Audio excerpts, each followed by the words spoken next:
ကဲအားလုံးမချစ်တို့ရေကျွန်မခုပြောပြမယ်တဲ့ကျွန်မကဟိုရက်က Facebook မှာဟန်တာသူဆိုတဲ့ဟုတ်တယ်ဟုတ်ပါဘူးဟုတ်တယ်ဟန်တာသူဆိုတဲ့အကောင့်ဒီပုံလေးနဲ့လေအဲ့ဒီအကောင့်နဲ့ရှင်းနေတော့5မျိုးတစ်ဆက်ကိုတဲ့5မျိုးတစ်ဆက်ကိုတဲ့29,900ဆိုဟုတ်လားကျွန်မမှားလိုက်တယ်မှားလိုက်တော့ဒီနေ့ပစ္စည်းရောက်လာရောက်လာတော့ပို့ကနေဆိုတော့34,400ပေးလိုက်ရတယ်နော်အဲ့ချိန်မှာကျွန်မပြောနေတာလေးတစ်ခုပါလေကျွန်မဖောက်ကြည့်လိုက်တဲ့အခါမှာ oh amazing ဟုတ်လားကျွန်မထင်တော့မထင်တော့ဒီလိုဟာမျိုးတပူပါဒါမျိုးပါလေ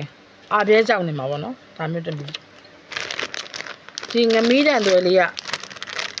ဒါလေးရတစ်ထုပ်ဒီမှာနော်အစိုးပြီးတော့ဒီမှာငနီတူကြောက်လေးတစ်ထုပ်ပါ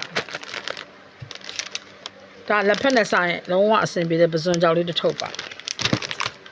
နောက်ထပ်ဘာပါလဲသိတာကျမဓာတ်ပုံနေရဆိုတော့ကျမ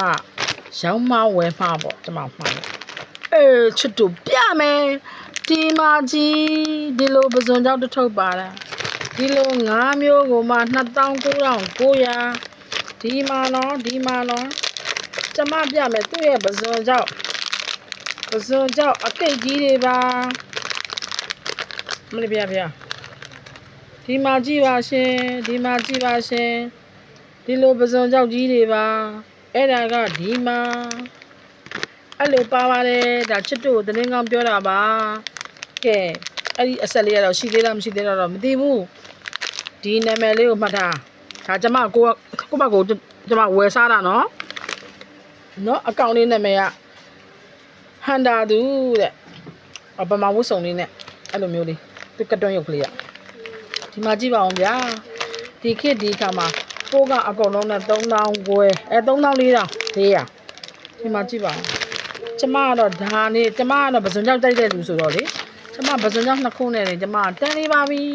အဲ့ဒါချစ်တို့လာပြောတာ